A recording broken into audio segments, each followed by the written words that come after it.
day 2 ng track reading para sa UGC event, Ultra Gravel. Coming from my starting position, it's around 14 kilometers na. So may warm up na tayo ng 45 minutes. Pero butik, pakiramdam ko laspag na ako. So right now yung reserve water bottle ko nandito na sa likod, hindi nandito sa harap. Plus I already have a phone holder for today's track reading. Magagamit na natin yung kumot nang hindi humihinto. So the problem with this setup kasi itong phone holder na to, ilang beses na ako nabitakan ng ng clamp. So ito yung inantay kong dumating. So ayan. So sana hindi siya matanggal sa matagtag na mga sections. This time din na natin kailangan huminto. May phone holder na tayo. Ayan. Ay, umaga ho. Let's go. So sana stable to, no? So saan mas maganda? Dito sa kaliwa. Masyado makapal sa kanan. Kapal yung buhangin sa kanan. So dito may semento. Ayan. Then may section dito na buhangin ulit. Yup. Right. So the good thing today is itong Maxxis receptor. Nakalimutan kong lagyan ng after the ride kahapon, lumambot siya ng konti. Okay. Ito yung maganda sa may phone holder. I was thinking diretso dito. So ayun, dito pala kaliwa muna, then biglang kanan. Off-road na naman sana kung walang phone holder. I really appreciate yung mga gumagawa ng ng mga routes na to. Napakasipag nilang mag-explore and share it to the community. So big shout out kay Boss Geno Cuenco. So yeah, big shout out for you, man. Anyway, I was saying, nakalimutan ko dagdagan ng PSI yung gulong, which is a good thing dahil eto, makakapal yung buhangin. I can feel na hindi na ganong dumudulas yung gulong, not unlike the other day, yung mga bumpy and sandy section doon sa last part ng track ride ko.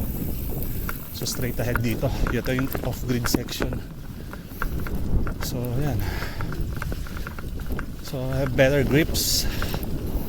Pero napansin ko medyo sluggish yung takbo ko because of that lower PSI. So kanina nung papunta dito sa section na to, doon sa MacArthur Highway, parang hirap akong mag-maintain ng 20. So yeah, that's it. We'll know kung mga additional capabilities itong Maxxis Receptor 40C. Alright.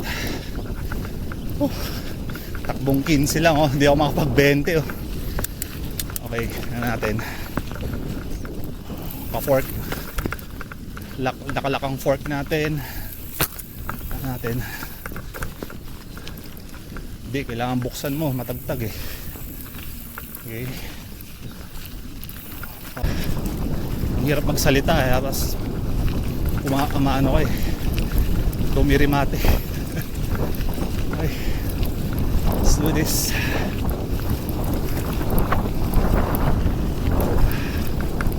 Whoa.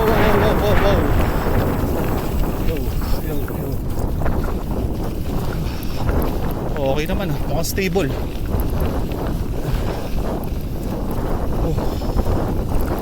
Yo, yo, yo. Morning! Kung napansin motor,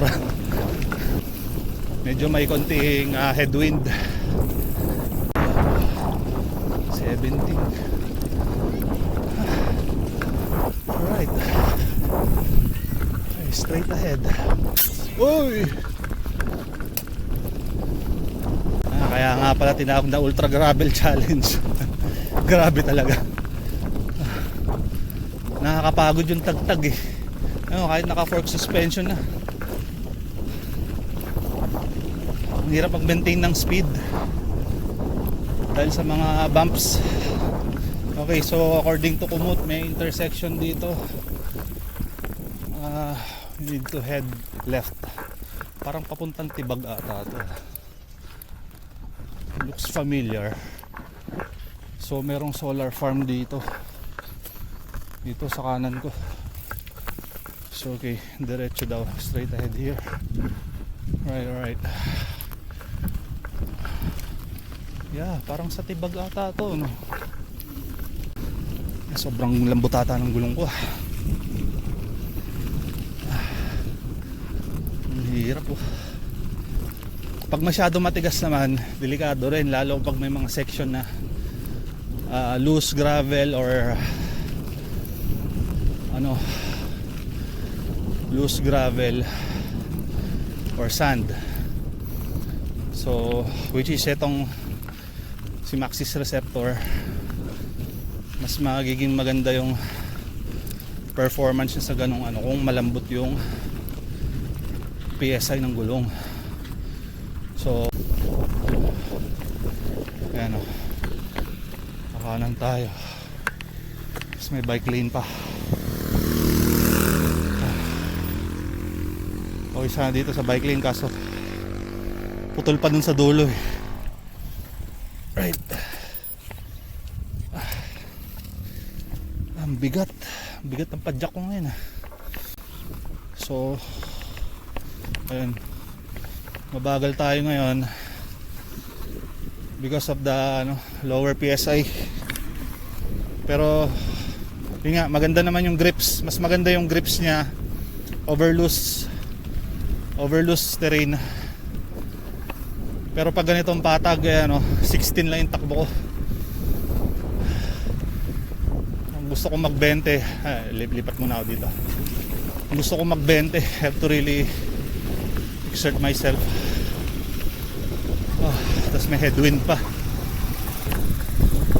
I think the best strategy here, pag ganito naka-slick tires, for this kind of terrain, switching between tarmac and loose ground, you have to, during the ride, change your PSI. So very impractical lang, dala mo lang bike pump. Especially my bike, pangit ng bike pump ko, hindi naman nakakahangin. Okay. So which is why on the event I'll be bringing yung CO2 cartridge na may valve adapter for cases na kailangan ko magbawas at magdagdag ng PSI ng gulong. So yeah. Tama, ito nga yung patibag. It's been a while na nag-trails ako dito. Balanti actually, yeah, it's Balanti. This is my favorite playground before. It's been a while. Nung bago-bago pa lang ako sa pagbabike, ayan, dito ako madalas. So yeah, straight ahead dito, dito sa kaliwa, ang ganda ng trails dyan. Sarap dyan. If I'm not track reading right now, I want to go back there eh. Namiss ko yung mga trails dyan. Alright, puro semento na to. Kumusta yung percentage ng battery? Itong mahirap kay kaya importante ang Napaka-importante na nagta-track reading. Especially on my case, wala naman akong cyclocomputer na may GPS. Yung ano ba, yung ayan o, yung Komoot app, medyo matakaw sa ano, matakaw sa battery.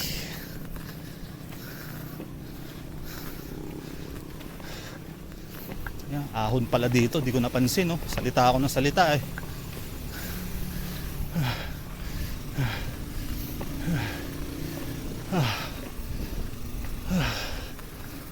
Ayun. Ayun nga, ang disadvantage ng gamit mo yung Komoot app is yung battery management. So right now I'm around 80%, so it consumed already ano. So parang ano lang yun around 15 15 no 20 minutes. I already consumed 20% ng battery. I'm not on Wi-Fi, just Bluetooth and GPS. So yeah, kung medyo may kalumaan yung phone mo at phone yung gagamitin mo using the Komoot app for the event, better bring power bank. So with the power bank, which is ayan, nakabukas yung ilaw. Init. So time check, it's around, so I've been traveling more than 20 kilometers. Time check, it's 8:07 in the morning. Mainit na, alas 8. Okay, and buti na lang meron tayong dalang portable fan. Pero ang pinaka-use niya nito sa akin is for it to be my main power bank. Looks good. And those are the things that I'm talking about, yung mga mistakes na ano na nagagawa mo sa during a ride is nagagawa mo na ngayon sa track reading para on the main event mababawasan mo na yung mga mistakes na yan. So yeah, just part of being prepared.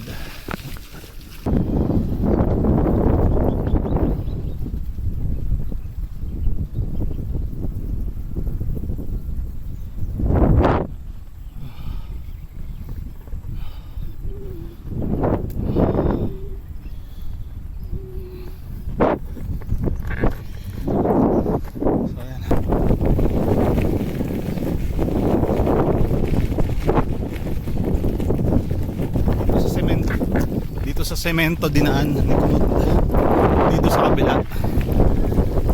Ayan. So it's saying na we go to the left. Okay, we need to go left. Saan? Dito. Ayan o, manipis lang. Ayan.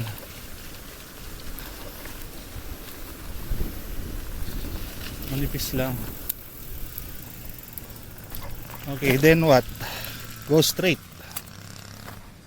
Straight dito. Doon kasi papuntang dam. Dito sa kaliwa, dito diretso. So, tama ba? I need to go back.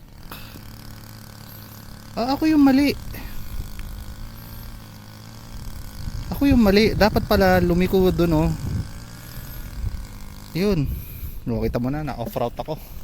Kaya kung hindi ka track read tas in the event, wala na, technical ka na,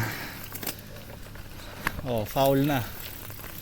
So tumikolo self. Kaya tataka ako parang ba't nilagay doon sa semento, masyadong doon. Dito yung challenging na kasi gravel trails dito. So ako pala yung mali, kasi dinala niya ako doon sa ayan ito yung gravel trails pero pinaliko niya ako dito. I was expecting na dire-diretso lang yan. Yung pala merong intersection dyan, ayun yung unang tulay, have to turn left there. Then resume the gravel trail. Tas ang labas dito na. Itong nasa kaliwa ko. Ayan, oh, ako pala yung mali. Then from here, turn left. Ayan, kaya ito yung sinasabi ko. Ito yung which is nung last time na sumali ako, although 50 kilometers lang yun, ganito yung nangyayari sa amin noon.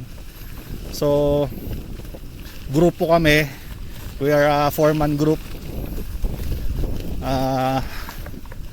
Yun, although meron namang mapa, pero syempre dahil nakatago sa bulsa, hindi mo pwede, walang phone holder. Ayun, liligaw ako nga, may phone holder na, ito na, oh. Hindi ko pa nakita yung ano dahil nakatutok ako sa kalsada. Ano siya, hindi siya naka-zoom in eh. Ayan, oh. Tingnan natin. Yan. Hindi ko siya zoom in kanina kaya ano, I was thinking na ano siya. I was on the right routes. Pero ayun, may foul na pala ako. Ayun, oh. Nag-foul na pala ako. So always make sure na naka-recenter. So don't always leave it na naka-zoom out na ganyan. So yeah, lesson learned. Which is good, kaya importante talaga tong track reading na to. Alright, moving on. Papadyakan ko na to. Eto na naman ako eh. Ang hilig maggiring sa paakyat. Alright, merong road crossing dito, left and right bago dumiretso. So may dalawa. Ayan, oh, kaya importante nagta-track read eh. May dalawang section dito. So kagaya nyan, without the maps, and if you're relying for kagaya ko, nag-rely lang sa phone.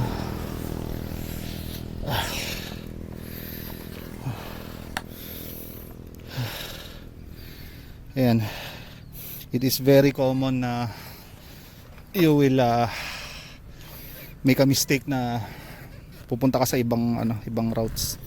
So sana lang on the event merong mga directional guide dito or marshals, especially dito sa crossing. Ayan, medyo may mga traffic na makakasalubong. So again, spur commute. Dito tayo sa kanan. Alright. Hindi ka na rin ako sumempla. Ayan, tanggalin natin yung cleats. Butik na. Uy. Oh, rocky section dito. Pang mountain bike na naman, ano.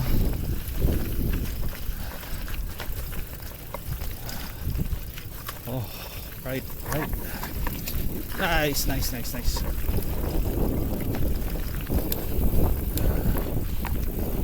Alright, mukhang mostly flat na dito. As I was saying, ay importante nagta-track read. Wala bang naka-fix sa north? Ayan yan.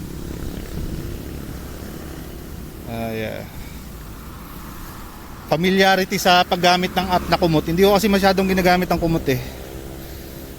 So yeah, gaya nito kalito. So I am here. So naka-zoom out na ganyan. So ayan, hindi ko alam kung dediretso dito o ano, pero according to here, ito yung padiretso. So I need to turn left dito sa main road dito. Turn left, then turn right, another off grid, going back. Ang labas natin dito, yan. Ang labas natin dito. Then from there, turn left. Kaya kakalito. Kaya kung hindi ka nagta-track read, utik nga ka. Okay lang sana kung may mga marshal or directional paano kung wala.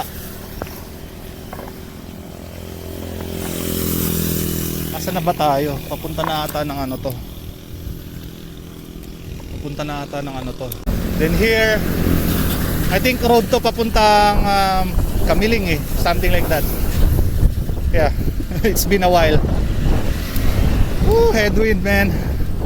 Okay, I need to travel for about a kilometer.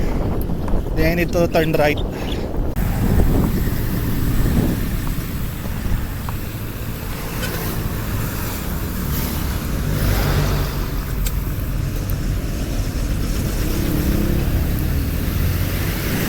Now, ayan, ligo na daw now. So, ano, pwede bang pumasok dito? Sa kanan. So, nag-overshoot na ng... Ayun, nag-overshoot nga ako.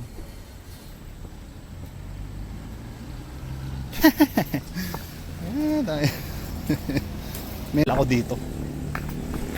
Taka ako eh, private area. May nakaparadang truck oh. Ayun oh, itong dilaw na truck. Oh yeah, gaya yan oh.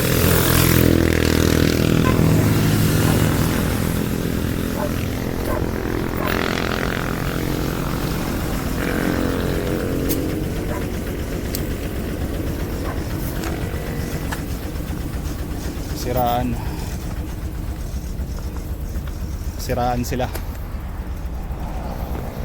So yun guys, another reason why it's very critical na mag track reading, especially para sa mga long distance na segment like 100 plus. Gaya yan no? So, in the event may nangyaring ganyan, yun, you're relying on your maps, tas nakatago yung kalsada, nalilikuan mo kasi may nakaharang na ano, structures or mga trucks ganyan na hindi naman mababantayan siguro ng mga, hopefully they can, but if not, you have to rely on yourself na use your best instinct to find the right routes and hopefully avoid yung mga going off routes na mga kalsada gaya niya na diretso ako doon na paano na lang kung hindi ito kung kalsada rin siya tapos dire-diretso ka dyan, then pa ibang direction na and you don't have a phone holder, you don't have a map. Ito nga may mapa ako eh, I have a phone holder, I have a map, and still I'm making this kind of mistakes, basic mistakes. So which is why I'm doing this, so I can make the mistakes now, so in the event mas prepared na tayo kasi sobra din yan very fun. Kahit pa sabihin mong party pace ka lang, yung the amount of time na mako-consume mo pagka napupunta ka sa maling routes, naligaw ka, then naabutan ka na niyan ng tanghaling tapat, tas hindi ka pa kondisyon, recipe for disasters. Okay, so medyo malakas yung headwind dito. Alright, okay, there's a section here going straight dito, then pa kanan, wala namang ibang road ng mga Ford, then pa kanan, straight na may pa kanan. I cannot see the maps because nakatutok ako sa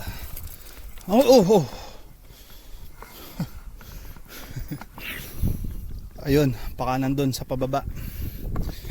So dito, so siguro naman by the time na habot na dito sa section na to, maliwanag na. Pero if it's dark, ayan pag namali ka ng lenya, napunta ka sa kakaliwa, technical doon, malalim na lubak. So stay here, since we're going right, stay on the right. Tapos ito, merong bangin dito. Ayan kaya kung Dadaanan din to ng mga nasa 160, tapos madilim pa. Ingat na lang, dapat talaga may dalang ilaw. So medyo compromise na yung balance ko dahil laspag na. Let's hike it out. Alright.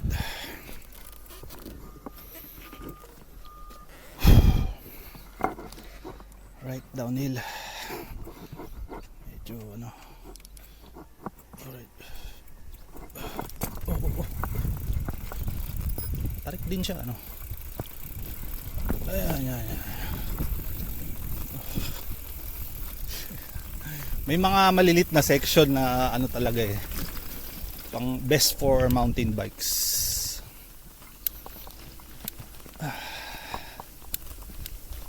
So for gravel bikers doon dadaan, alam talaga, control lang sa preno, kaya yan. Alright. Right.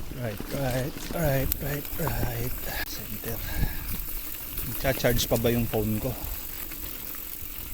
I need to check. I cannot see because of the sunlight. I'm at 89%. Nag-stop yung na-disconnect yung ano, yung charging dahil matagtag. Yan.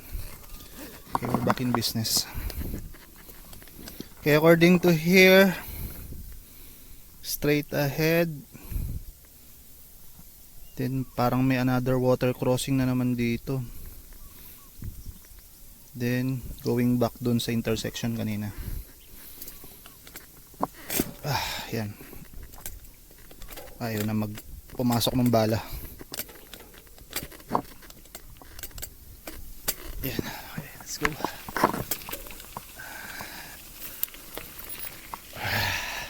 Medyo hirapan na tayong pumadyak. Sobrang init na eh. Ayan. Hopefully wag lang talaga mapaplatan on the event, kasi ang daming ano kanina, ang daming mga bubog, especially dun sa mga lugar na may imbakan ng basura, may mga basag-basag na bote. So good luck na lang sa atin. So kahit pa kumpleto ka ng tools, pag naplatan ka, talagang malaking ano yun, drawback sa ano mo, sa overall time mo. Tapos ganitong tanghaling tapat pa, mainit, tapos maplatan ka, hassle. Pero it's all part of the game, ika nga nila. Just enjoy every moment, good or bad. Saya dito. Very nice. First time ko lang dumaan dito. Ganda oh. Natin mag-clips tayo, clips. Masarap sipain eh. Ayan, pasok. Let's go.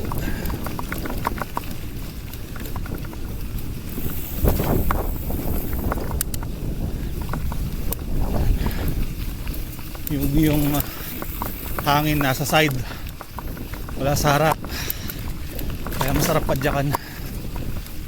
Right.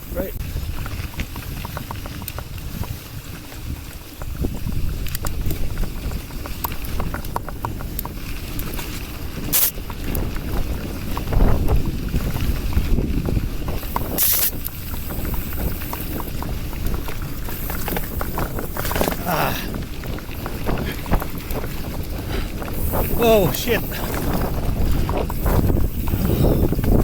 Wow.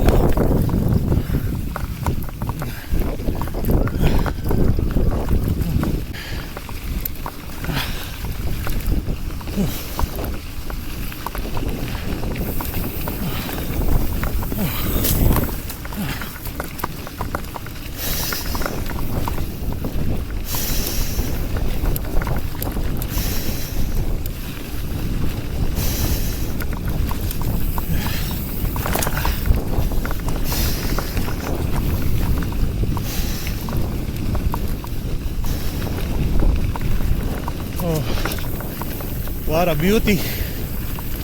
Wow. Nice, nice.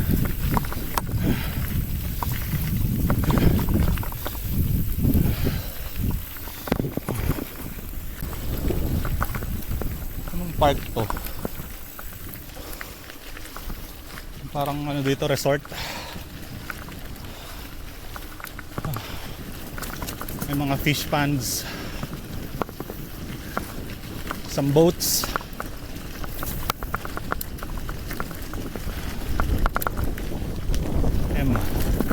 MP Resort and Inn. MP Resort. Yan. MP Resort. Ewan ko kung checkpoint yun. Not sure. So right now we've been traveling for around 33 kilometers na from my starting position. So actual track read na may na-consume na ako na 20 km sa track reading. Alright, so another road crossing. Dito pa tayo galing kanina.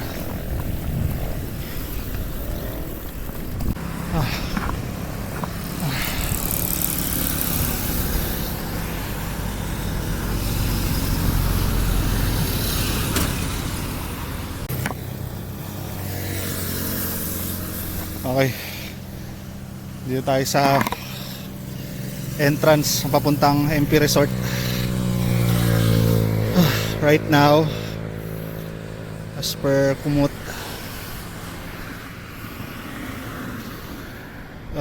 ito Ninoy Aquino Highway. We have to cross this, then papunta dito sa diretso. Yan, sa may timbakan ng basura. Yan, natin makatawid tayo safely.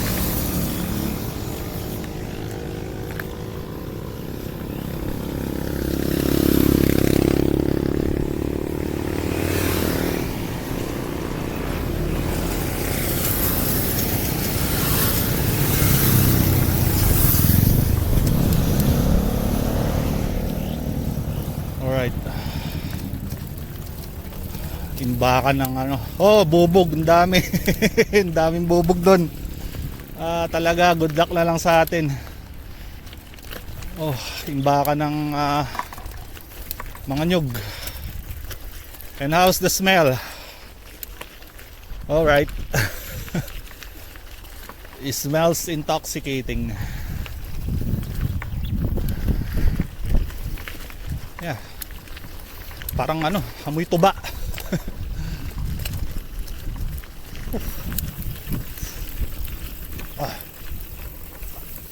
So watch out for glass shards. Maraming glass shards dito. Alright.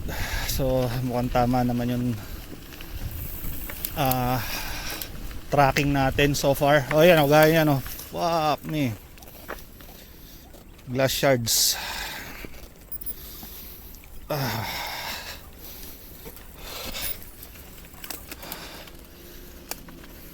Kung naka less than 38C ka dyan, ako, you know. Kung ang tires mo is anything less than 38C or 40C, good luck. Kasi may mga glass shards talaga. Hard pack pa man din yung kan dito. Ayun, bubog na naman. Hard pack pa man din yung ano dito, yung kalsada dito. Kung ano sana, kung mabuhangin, lulubog lang yung bubog. Pero dito pag nagulungan mo, abutas ka. Right. Especially now, naka-slick tires pa tayo.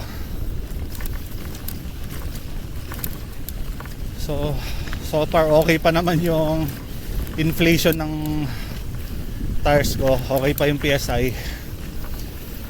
Siguro nakatulong din yung medyo malambot para hindi ka basta-basta napapuncture. Wag sobrang tigas, although mabilis ka nga, pero syempre you're prone to punctures. Okay, alright, dito tayo galing kanina. So as per kakaliwa. So road crossing na naman.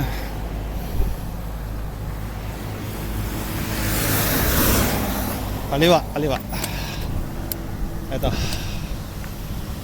Matunog na naman yung bike. Right. Okay. Tama ba? So straight ahead in 2 kilometers. Okay, 2 kilometers pa. I think pabalik ng Tibag to eh. I don't have time to check yung bearing ko sa mapa because laspag na ako. I want to get off this heat right now. Time check is around 9 o'clock in the morning.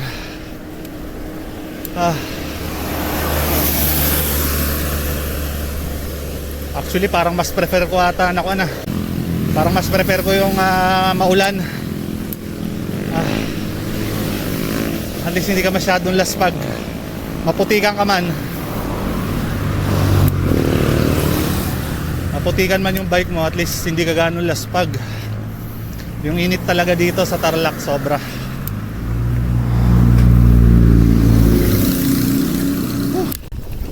Ma-maintain ko at least.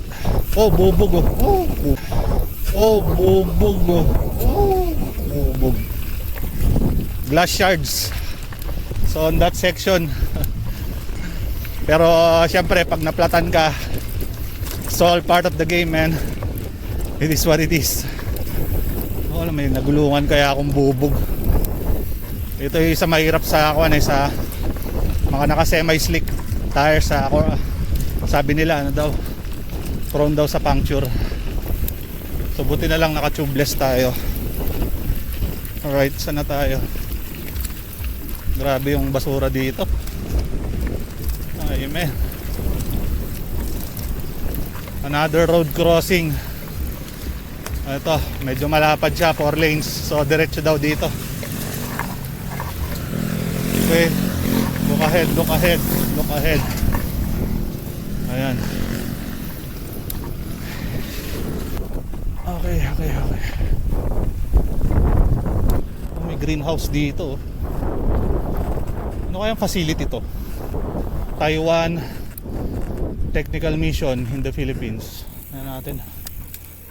It's Taiwan Technical Mission in the Philippines. So it's not China, right?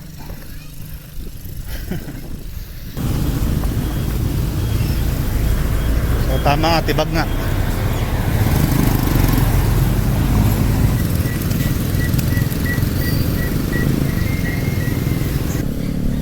Okay, turning right dito sa malapit sa cemetery, pet cemetery. Alright, dito now, ito daw.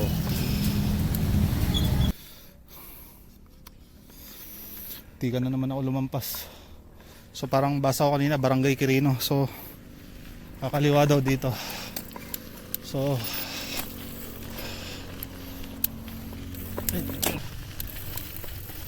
balik. Sabi balik. Bakit arrow down? Bakit arrow down? Mali ako ng pinuntahan.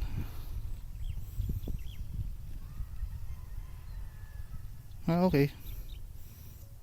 Diretso daw eh. Pero ba't may arrow down? Pag ganun dito ako nalilito eh. Paano na lang kung event na to, tas eto kinakalikot ko pa yung software, paano gamitin. Siguro iikot tas babalik. Hindi eh, ba't ganun?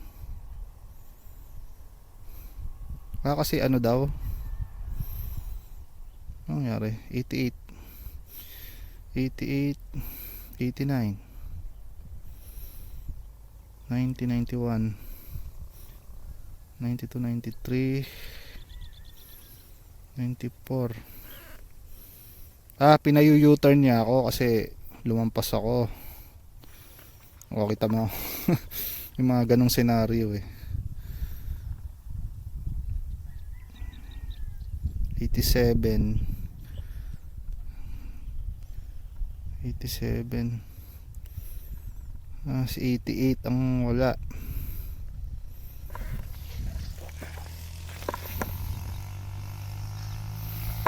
Paano ba to? Tingnan natin. Experiment tayo. Ba't ganun ang behavior ni Kumot?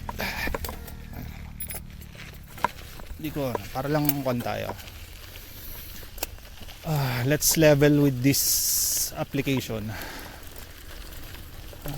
Itong app na to. Let's level with this app. Sige. Sinunod ko yung gusto mo. Bumalik ako dito. Alright.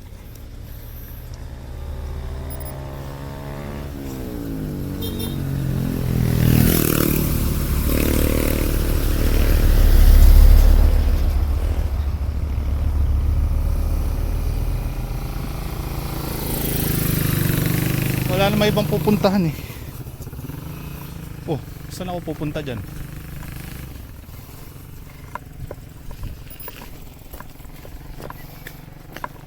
Saan ako pupunta dyan? Dun lang naman.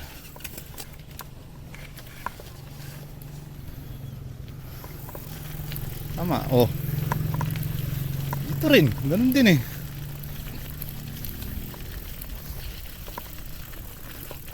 Ayun, nagturo na yung arrow. Paharap. Siguro na-detect niya na medyo lumampas ako. Tapos nandito ako sa far right side. Ang tinuturo niya itong maliit na pagitan lang naman. Parang centimeter lang eh.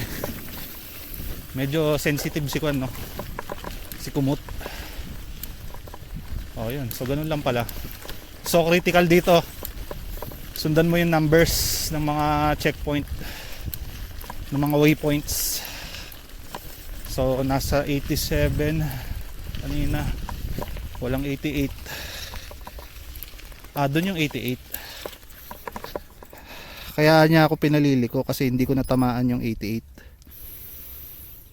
So kailangan otherwise iba-iba yung niya eh. Bibigyan ka ng ibang direction pagka nalampasan mo isang waypoint. Kahit lang.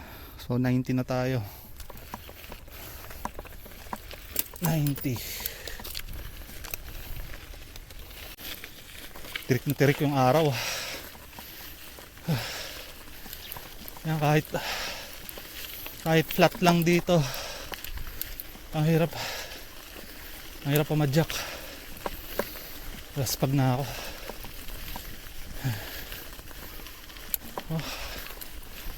Hindi ko ma-maintain kahit 10 kilometers lang.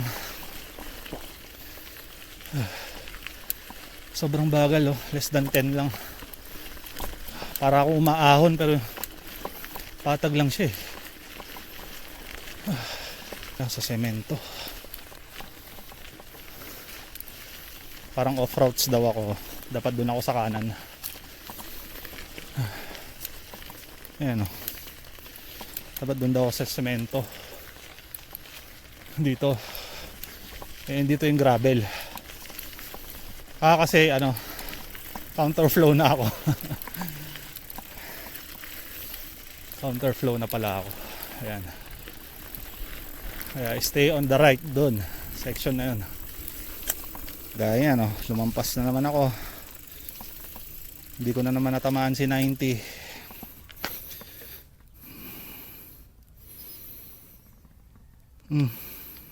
Nalampasan ko si 90. Ayaw ko nang bumalik. Diretso na ako. Tapos dito na naman, oh, tinuturo niya dito. Oh, ito yung main road. Ano ba talaga, kuya?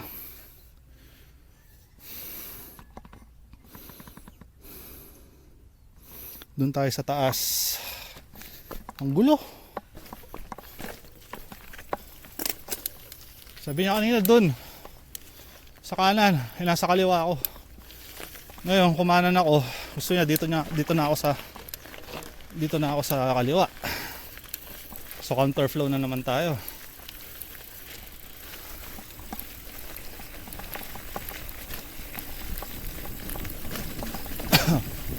Alright, tama ba? Ang hirap ng ganito, oh, yung pahinto-hinto ka to check the maps. Kahit may phone holder, hindi ka sigurado kasi ayan, nalilito na. Hindi ko na natamaan yung 90 waypoint. Medyo lampas pa tayo. Siguro nung nag-track read siya dito, ayan, then dito siya nagbabike. Yan. Hindi, kanan daw eh. Hindi rin eh.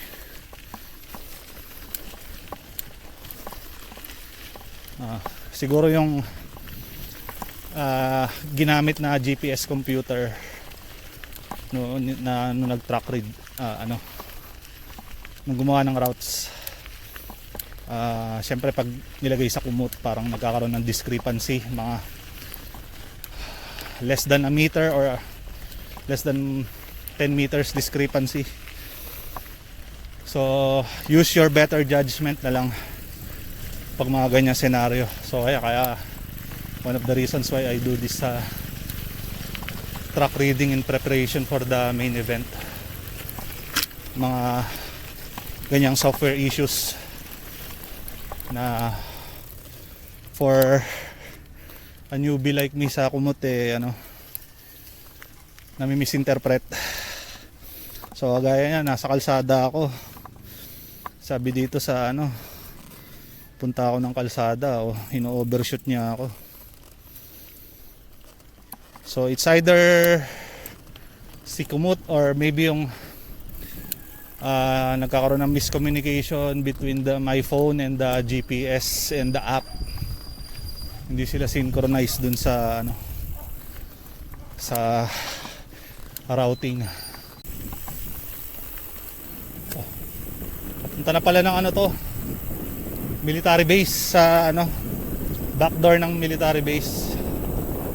Dito magandang kwan din yan, gravel route. So diretso lang. Iba na yung tinuturo ng GPS ko, nasa ibang line daw ako.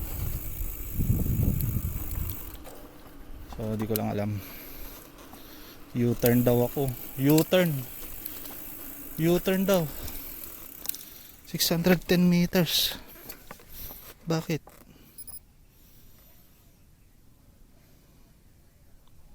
Oo. Ayun, dito ang U-turn. Tapos may babalikan dito. Tingnan natin. May routes dito going back sa area ng Balanti. Alam ko itong kanto na to pa kanan yung dadaanan. Let's just check. Ito nga. Dito rin sa direction na yun pero doon sa kabila ang pasok. Pwede din doon, pero syempre we have to follow the routes. So syempre military base to off limit siya today. So sa event papasok daw dyan. So dito kakanan dito, pero as per routes kailangan mag U-turn muna dito. So siguro may checkpoint dito sa event. Ayan pag pumasok ako dyan, you are no longer trespassing. Target practice na nila ako. Okay, U-turn. So iniwasan ko na yon kasi off limits yan, bawal tayo dyan. Basic mistakes talaga ano, sa kumot. Kaya imagine no, wala kang ano, nakarely ka lang, wala kang cyclocomputer na may GPS map, tapos phone lang ang dala mo, wala ka pang power bank, may kumot ka na pero syempre binubulsa mo, tapos hihinto ka, huhugot ka ng phone, check mo yung maps, wala na, kinain na yung oras mo. Gandang hapon po. Hapon na ba? Alas 10 pa lang. Pero kakala ko wala na. Ang init na kasi. Dito daw, liliko daw dito. 30 meters. Ito. Kaliwa. Kaliwa.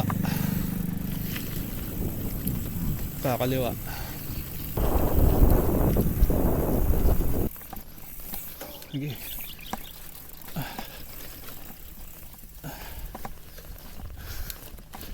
Hindi kumabot yung ano, kailangan ko ng 2 kamay. So dito daw.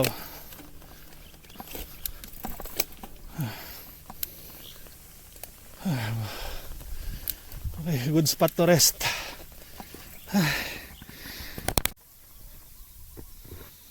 So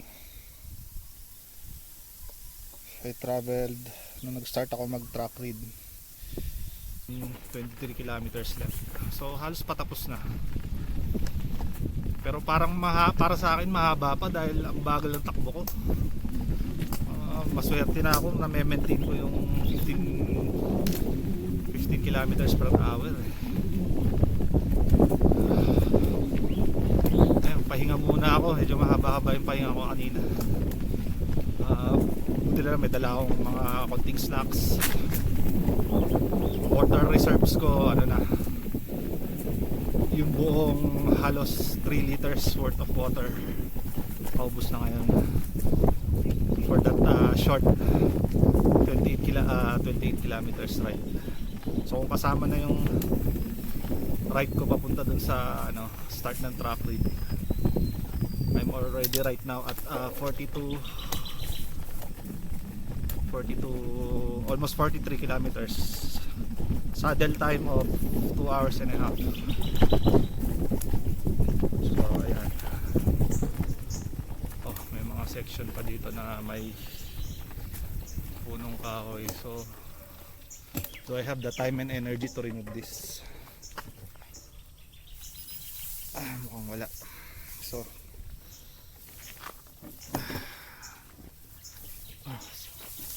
may dala lang akong tools tanggalin ko na to ngayon. Ang hirap pa. Ito mo, ayaw niya mabali. Alright. Wala. Hindi ko kayang alisin yan ngayon. Sana lang sa event may maglinis, may mag-clear ng mga ganyan kasi hassle pa sa mga nagkukos ng bottleneck sa mga participants. So am I on the right track pa ba? Buhangin na section. So yes, I think this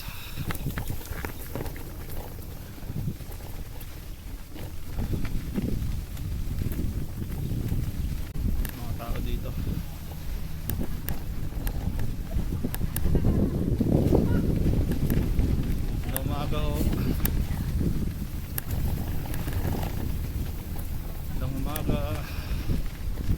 Umaga, morning.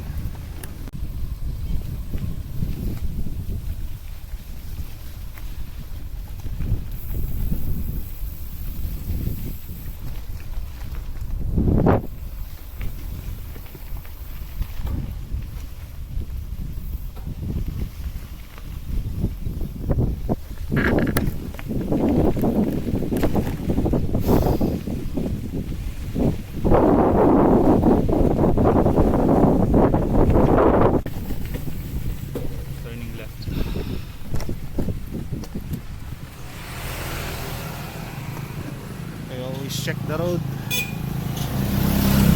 for crossing. Okay, diretso, right. Dito daw, turn right. Right dito, right. And then another right.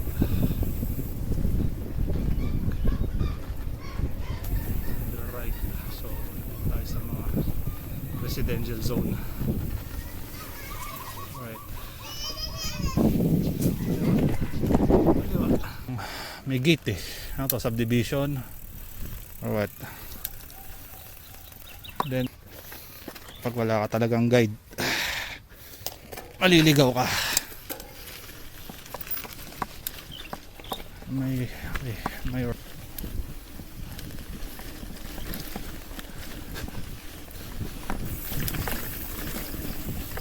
dito. Andun tayo sa binabike ko kanina papunta dito. Nice. Lock the fork. Tama ba?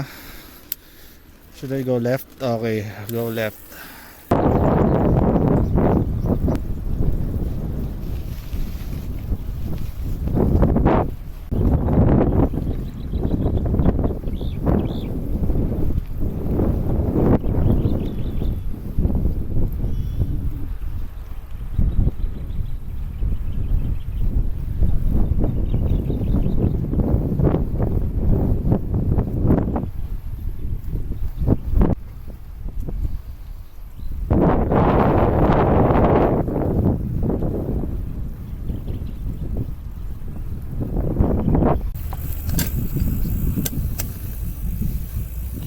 Dun rin pala ako galing kanina. So ayun, kaliwa dito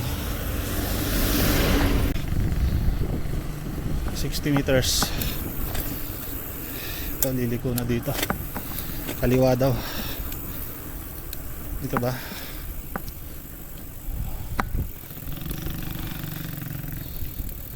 Ay, ano ba? Lolo ko yung phone.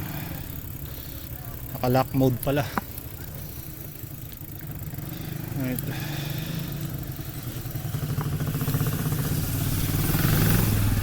Ganyan. Dito na naman tayo. Oh, lumampas na. Ayan. Very basic mistake. Lumampas tayo. So hindi rin itong kantong to, yung kanina. Nag-lock screen mode yung phone. Ayun, hindi ko nakita yung likuan. So ngayon kakanan ako. Alright, papunta dito sa Parfumela Construction. Yan. O, dito yung trucks.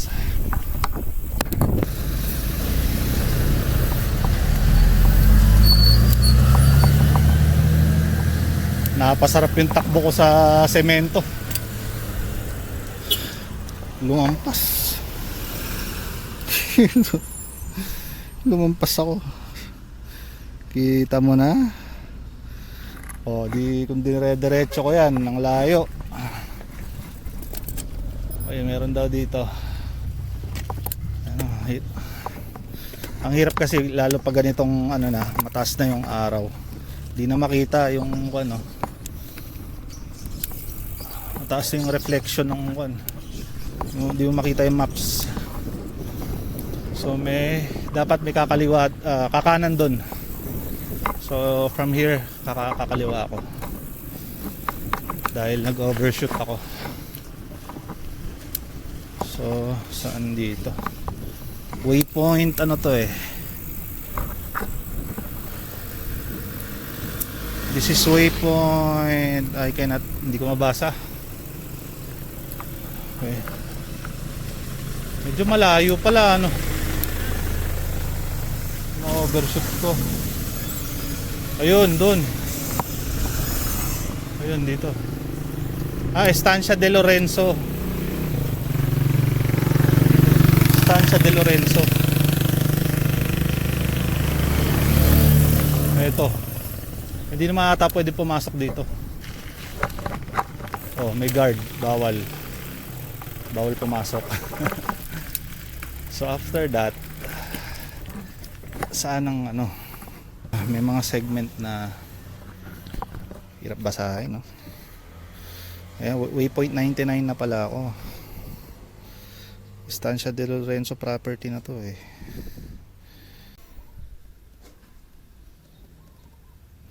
So balik tayo. Masyado malayo pag dito sa ano yung dinanan ko kanina. O masyado malayo. Papunta ng ano, Cristo Rey. Babalik ako dun. Bawal pumasok dito eh. Sa pang event lang to. Pwede ka lang pumasok dito sa event mismo. Baka sitahin ako dyan. Balik ako.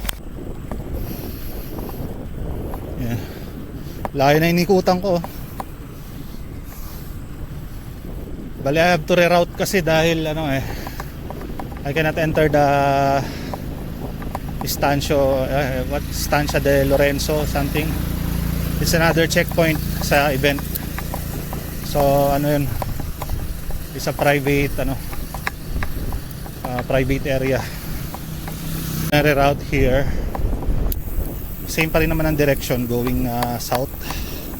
Ayun, medyo mas malayo lang yung ikutan ko to meet waypoint I think itong waypoint to 104. Yeah, waypoint 104. Main road na yan, outside na nung bypassing the the Estancia de Lorenzo checkpoint. Pwede rin dito eh. Pwede rin dun eh. Kasi likod na rin nga pala to ng Estancia de Lorenzo na ayun. Papunta to nung yun, Nashville Farm. Ito yung galing ng Estancia de Lorenzo. Malayo na inikot ko pag then turning ito to meet the continuation of the other waypoints. So I think this part na rin to ng mga mga regular routes ng ng mga cycling event dito sa Ultra Gravel Challenge.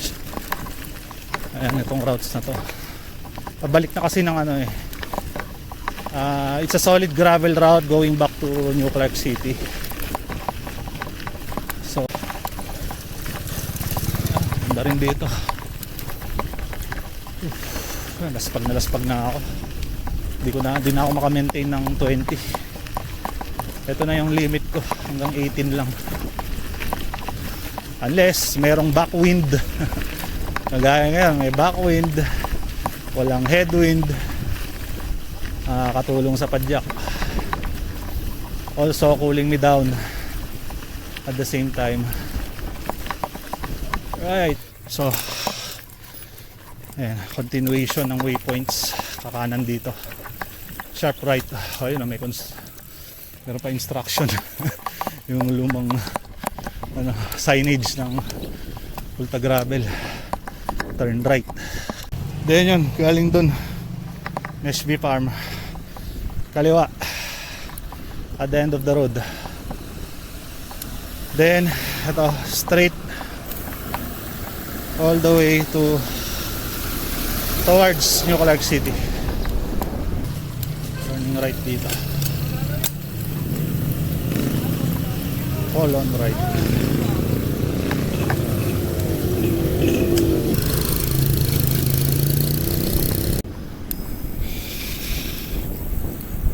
Ayan.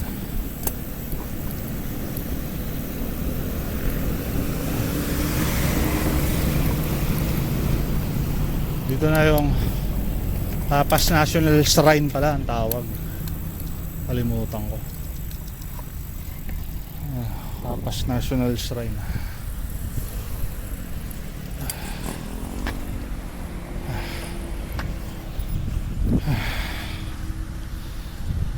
Yan, U-turn daw dyan. Then punta na towards sa New Clark City. Pero putik. Naspag na ako. Bogchi muna, bogchi.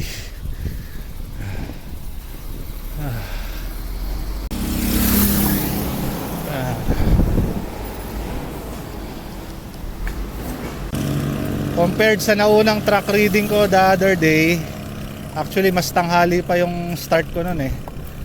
Compared ngayon, mas mahirap ngayon. Sobrang nakakalaspag dahil yung sikat ng araw kaninang alas 8. Talagang walang mga puno, walang masisilungan. Di gaya nung unang track reading ko the other day.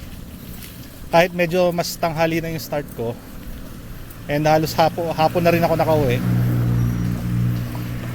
Mas okay pa, mas climate. Majority of the distance na kinover may mga shadings, may na hindi ka masyadong bilad sa araw. Pero ngayon grabe. Around 8 o'clock. Sobrang na. Kaya pag hindi sanay yung katawan mo sa init dito sa Tarlac.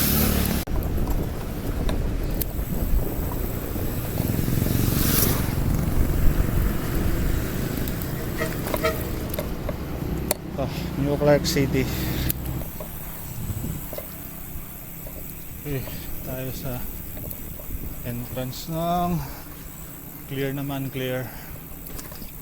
Alright. Gandang tanghali, boss. Maglalagbok pa? Pwede na, okay. Anong oras pwedeng pumasok? Pag naman magbabike sa umaga 6 AM ang okay. Okay, thank you. 6 o'clock daw, pwede nang pumasok. Cycling, jogging, stuff like that. Then turn right. Ito, finish line. Finish line, alam mo may isa pang checkpoint dito eh.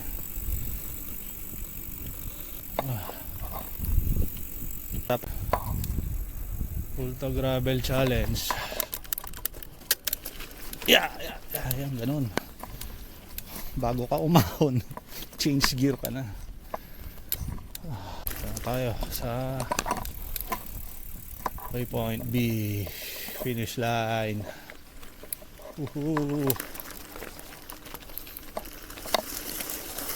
Nice, very nice. So that concludes the track reading for today.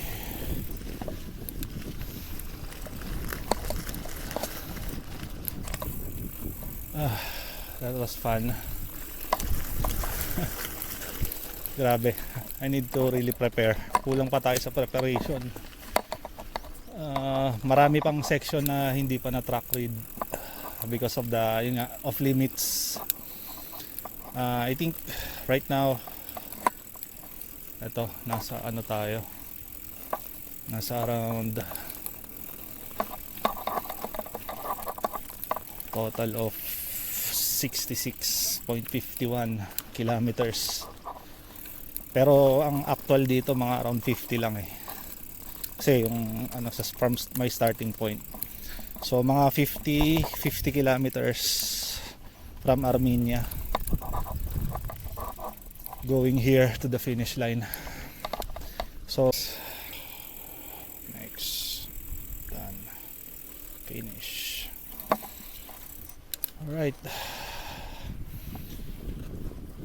So yeah, good luck to us all, to all the participants. Yeah, also thank you organizers of the Ultra Gravel Challenge for these wonderful routes. See you on the actual event on February 2. Thank you for watching. Signing off.